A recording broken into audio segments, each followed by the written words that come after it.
So we've got one second panel now. And so moving away from a specific industry, I'm going to bring up another three speakers talking slightly more generally about designing business collaboration in private, in public, and in different realms and in different sectors.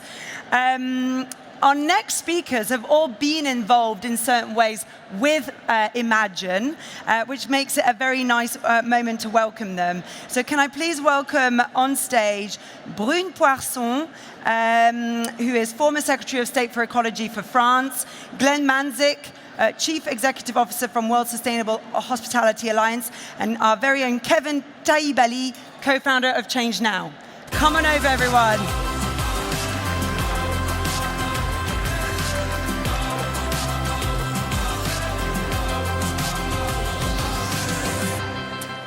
Thank you so much for being here, everybody. We've just met. I'm going to just do a quick introduction for each of these people, our guest speakers, and then we will dive straight into some of the absolute essentials that we need to know as we go and design our business collaboration. So let's start with you, Glenn. You are leading the global hospitality industry towards net positive hospitality, creating an industry that gives back more than it takes. As a Chief Executive Officer of the World Sustainable Hospitality Alliance, an international recognized CEO with over 25 years of leadership experience in advancing sustainable practices in tourism, hospitality, and economic development, Glenn has led the Alliance to substantially expand the organization's network, which now represents over 66,000 hotels, equating to 8 million rooms, along with a wide network of 100 expert partners. That is one very big WhatsApp group right there. We then have our dear Brune Poisson, who brings a unique insights into collaboration from having built coalitions inside government, but also in the private sector. She is France's former Minister of Ecology, where she worked very closely with President Macron to pioneer government-backed industry coalitions. And it really was a groundbreaking approach to systemic change. Most recently, as Chief Sustainability Officer at Accor Group, she navigated the complex challenges of implementing sustainability strategies across a global hospitality leader. And she is really here to help us understand firsthand how funding models and influence outcomes, why the neutral platform matters, and why despite many collaborations failing, individual company commitment remains central from today. So welcome, Brune. And last but not least, co-founder Kevin Taibali of Change Now. We have built, he really has been part of the team building Change Now into what we call a community of communities, creating what many now consider a leading platform for sustainable action worldwide. As co-founder, Kevin has studied firsthand what makes collaborations either fruitful or frightening, and identified the critical ingredients for trust-building, governance structure, and continuity beyond annual events. His experience evolving Change Now from a yearly summit to an all-year-round platform gives him a really unique insight into designing business collaboration. So welcome to our team for this session. Okay, let's dive straight in and talk about whether you can make deliberate design choices. And this is a question to all three of you. How do we make collaborations meaningful rather than just look good on paper? So can I start with you, Brune? We'll go to Glenn, and then we'll finish with Kevin. Thank you very much. First of all, good morning to all of you. I see some familiar faces in the room with whom we've done a lot of work, collaborative work. So really, hello. So to your question, I guess, first of all, you need willingness. I think it really, really, really matters. You need ambition. I think what's killing us today is pragmatism.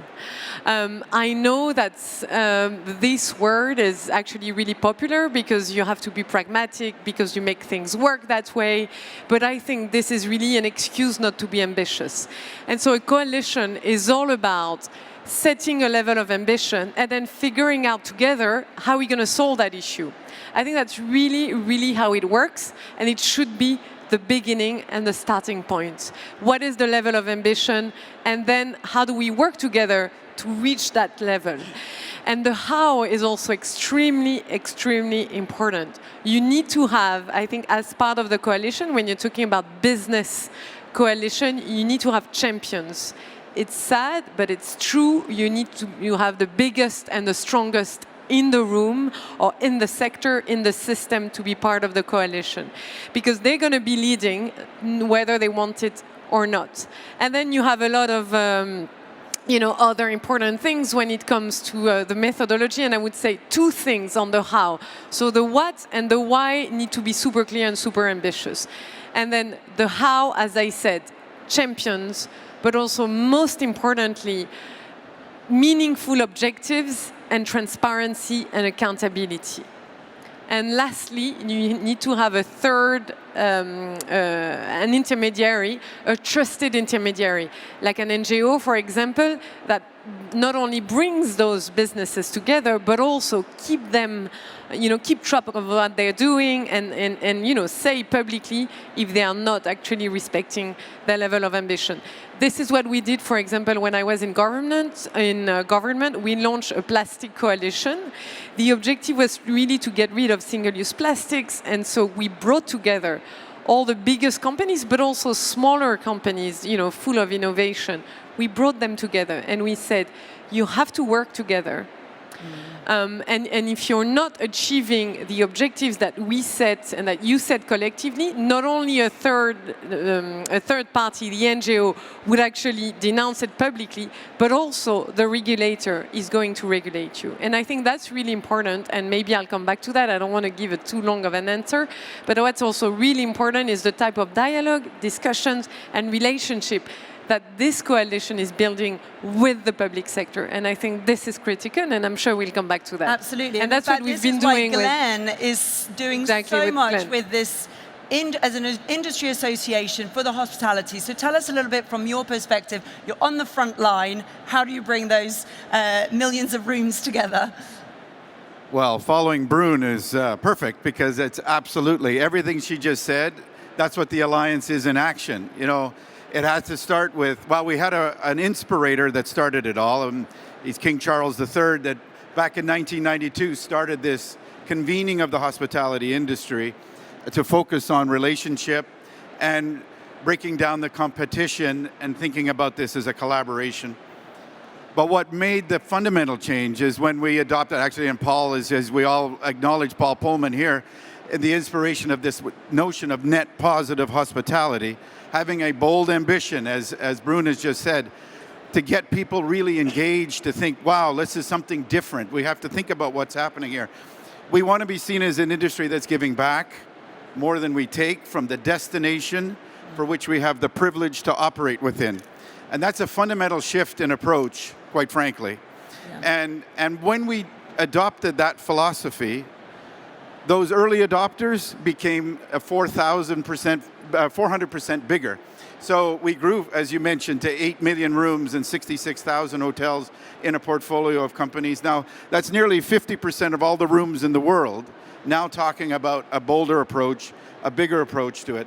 It has to have a governance structure. We as an alliance are in action, where it's taking the action, it brings the people together in you've heard all the key words here today about, it's hard to follow all that because it's really repeating the exact things that's been, you have to have a relationship before you have a partnership, before you can actually move forward. And that's what we're doing within the Alliance to change people's perception of how sustainability can be done. And we have bold ambition. We created a pathway to net positive, showing the steps necessary so that any hotel can find themselves in the journey, and then they can bold ambition move themselves to the next step.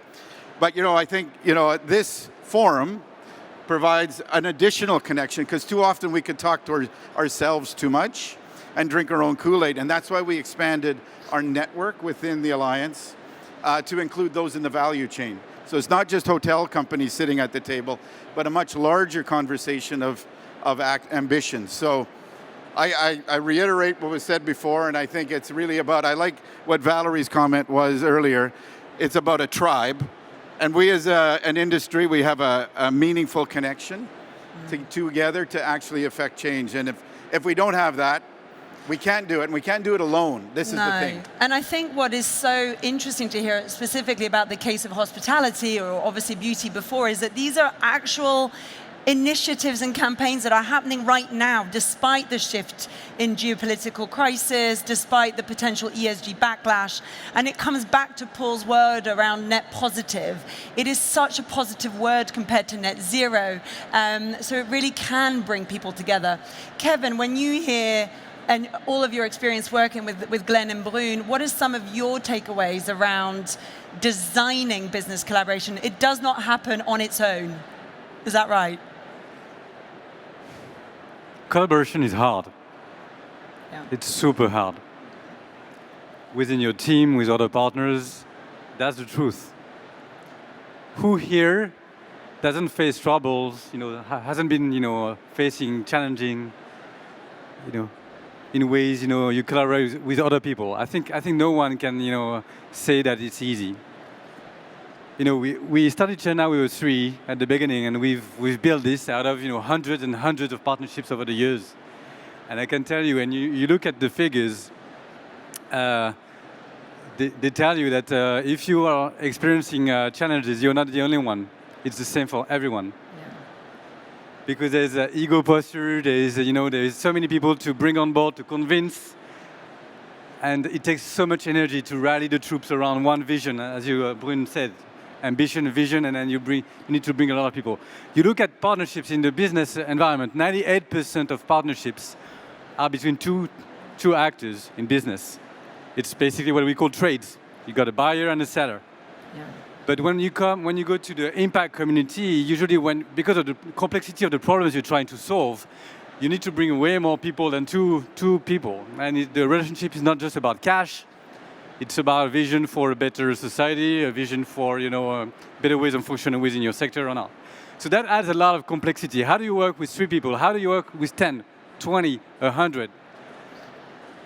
And that takes, there is a study by BCG that said that there's 1,000 business coalitions today in the world. More than 75% of them have failed. And the 25% left, they reach high impact at scale within 15 years in average. That gives you, just to reduce the pressure a little bit, it's tough. You need third party, you need trailblazers like Brune, like Glenn, like Valerie, like Paul. You need those kind of people to really push, because it takes so much energy. And that's my message today, that if you're struggling, you're not the only one. But still, there's ways to counter that.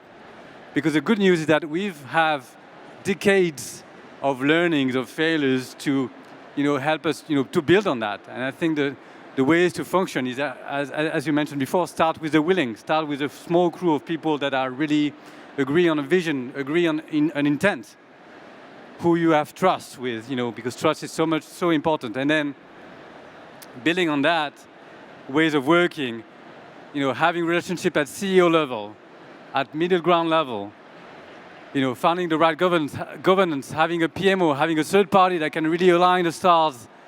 Those are the kind of tools that we have. We know how to make it work. But the truth is, you need to make those efforts, because if not, then the truth is, at some point, it's going to lose momentum. Well, I'd like to come back to you, Glenn, because who here has found it hard to get anybody in their organization to move in the same direction? Yeah? It's hard enough to do it in your own company, let alone then when you're trying to do it with multiple companies and multiple players that all have different ambitions. So can you give us a bit of the detail of what it's like, a day in the life of a World Sustainable Alliance, in terms of you're trying to convene people? What have been some of the struggles, and maybe what have been some of the wins? Maybe some of them have been unexpected. Can you give us a sense of what you're seeing specifically in hospitality? Well, I'm certainly tired a lot. I will say it's not easy, as you pointed out. It's not an easy journey, because tourism is basically a network of businesses. It's not really, it's an industry. Certainly 10% of the global GDP is involved in tourism, but it is a network of SMEs that are all over the world, and it's very hard to get everybody to agree to a common vision. But I think when we adopted, as I mentioned earlier, when we adopted a much more bolder approach that actually stepped out of what most other sectors are talking about in terms of sustainability or net zero, it started to take notice within our industry. Something's different there. We need to understand that a little bit more. And then it's about building the tools and the toolkit. And the industry has to create that. So it is about getting the industry together. And I'd say the pathway to net positive was an important journey that all the industry had to contribute to. And it is drawing on best practices from each company. No one company is doing it right. So it's about taking the best practices of each and building it into a common vision. And it is about an open sharing of IP between the companies. And I have to say, I've been in the industry a long time, and mainly in destination management. And they pat you on the head and they say, well, we want to be your partner, and we're partners. But as soon as you leave the room, it's a little different. I have to say, it's been very powerful that the Alliance, there's an open sharing of IP, intelligent investment between each other to make the difference, because we know we can't do it alone. And as a result, it has been achieved. We're setting standards. We've created a World Academy for Sustainable Hospitality for training at each department level, because you have to build it from within.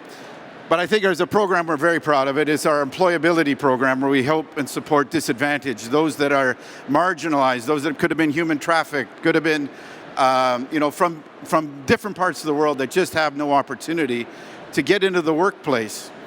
And we provide soft skills training, mentorship, and ultimately a job. 92% success rate, that those people are still working in those companies after 2 years. So I don't know too many programs that keep loyalty to an industry than a program of this nature that actually makes effective change. And I would say that's what true net positive hospitality means. You're helping real people in real communities all over the world. And we've had thousands of people through that program already. And the industry is who came together. And I think finally, I want to say our board for the Alliance is here today, and we're actually having a meeting up in that room all day today because of the convening power of Change Now and the effort that we understand. We don't want to just, again, talk to ourselves as a sector. And then finally, we are partnering with Imagine because we want to build leaders within our industry to continue to carry that message. And again, it's about cross-collaboration. So this fall, I know we have our first hospitality intake with the Imagine group, and I know we'll be talking a lot more about that over the coming days. But it's exciting because it is about building internal capacity, and that's what we're doing. As an Alliance, we build internal capacity within each other to help grow and change to actually hit the targets that we're trying to go for. Yeah, so call to action here, bring your boards next year, all of them. They've all got to come and have meetings here. Brune, as somebody who has navigated both the public and the private collaboration landscape, can you just give us a sense of what you've seen work well, and especially around the neutral, the need for a neutral player like an alliance, like an industry body or an association, but also maybe a little bit about the governance, because of course without, you mentioned about being accountable, but how does that accountability outlast? I think what's really difficult again, and that's what we mentioned, and that's why you're succeeding so well, I think is really keeping the vision, up. That's really what matters. The vision, the vision, the vision. And behind the vision, putting in place a system of accountability. So you have the vision, and then you turn it into concrete set of objectives and KPIs. I know it sounds really boring, but that every year you publish. And very often companies, because it's so hard, because it's so difficult, they're a bit reluctant, At first, you have, as I said, a third-party intermediary, be it Imagine or an NGO that does that work. But because it's so hard, you know, accountability sort of fizzles and sort of slowly disappears. But what really matters is every year publishing and saying, where do we stand? I think that's absolutely critical. What's critical as well is the importance of engaging with the public sector. I think this is a bit the elephant in the room here. We tend to think, and we heard that, we tend to think that actually now that, you know, there is this ESG backlash, it's all about private companies coming together.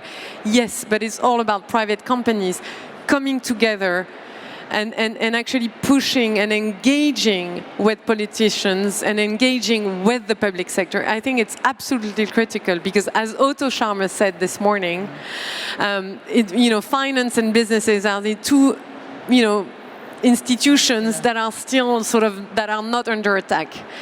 And so they have a huge power of influence. And unless they engage with the public sector, and this is really where we should try and focus, because we need the regulatory framework, and because that's what, because public sector leaders listen to that. So this is more critical than ever. And I hear that, you know, more and more, that it's okay, the finance and the business world can just be ambitious on their own. It is not true. As a matter of fact, what we need is system change. And how do we achieve that? By and actually it makes coalition building even more difficult. But that's why you need public and private leaders, and also NGOs or experts. And bringing that together is critical. And again, this is what you managed to do at the World Sustainable Hospitality Alliance. It's great, but I think now we need to think, how can we go one step further? How can we use the power of those coalitions to actually make sure our institutions stand firm and alive, like the UN? This is absolutely critical, because without democracy, there's no freedom of collaboration. Without freedom of collaboration, there's no ambition and there's no action. And that's why I think it's critical. 100%. So we are coming to the end of our session here today, but I do want to ask each of you a kind of a closing question, because you've all collectively experienced so many different sectors, so many different industries. It's the impossible question, right? But what is the single most important factor for you today in 2025? Not what was 2019 or the good old days, 2010.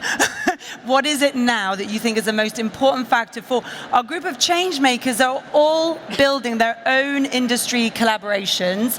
Knowing what you have, I'll start with Kevin, and we'll work our way. So what is the one thing you think now, given everything we've learned, it takes 15 years to build these things, they don't last, but tell us what, in your opinion, is the most important takeaway? Yeah, I didn't mean it takes 15 years for, you know, all of them, but just a figure. It's a time. And there's a lot of great success stories, by the way. But I think one point we haven't touched on is the means, because you need resources, you need funding. I mean, it takes time, it takes efforts, and at some point you need to understand, I mean, who pays for that? And that's the elephant in the room as well. And actually the funding model of a coalition is actually says a lot about who has influence, who's holding power, and is it aligned with the mission of that coalition? I think that's a very, very critical element that shouldn't be underlooked at. But then I think in the end it's a combination of, again, intention, you know, the mindset of the people that are starting it. Are they really aligned? Are they close? Is there trust? Because then you start with the willing, and then you grow with the watching, you know, and then it's you know, the government's model. Is there, you know, agreements on ways of working, and is there a good, you know, ways as well to ensure that if there is one of the leaders that is leaving, you've made sure that the coalition is not going to fall, because if it depends on one leader with a vision, it's fragile. So how do you make sure it doesn't depend on one single vision? You ensure that people, you know, show the reason why this coalition happened in the first place. You document that, and because usually when there is a new leader coming, the first thing that he or she does is try to do something different from the person before. But you don't want to break the toys that are working correctly, right? So how do you make sure that the other people that were, you know, building that coalition with that person will not suffer from that change of leadership? So those are the kind of things that you need to ensure is how do you document the intention behind it and the output as well. Thank you. Glenn and Brune, we're at time, but just a quick final thought. shared purpose, bold ambition, and be relevant. Otherwise, there's no point. Be relevant, I love it. And Maroon? Accountability, because it's too easy to sit around a table and make some nice, pictures. You have to be accountable in the longer run. That's how you make change happen, I think. If we had more time, I'd be asking, give us an example where you had to take someone and make them accountable and what happened next. But that can maybe be a question you come and ask us at the end. Can I say a huge thank you for coming here today. I hope you've enjoyed hearing from our speakers. And enjoy the rest of Change Now. Thank you so much. Enjoy being together.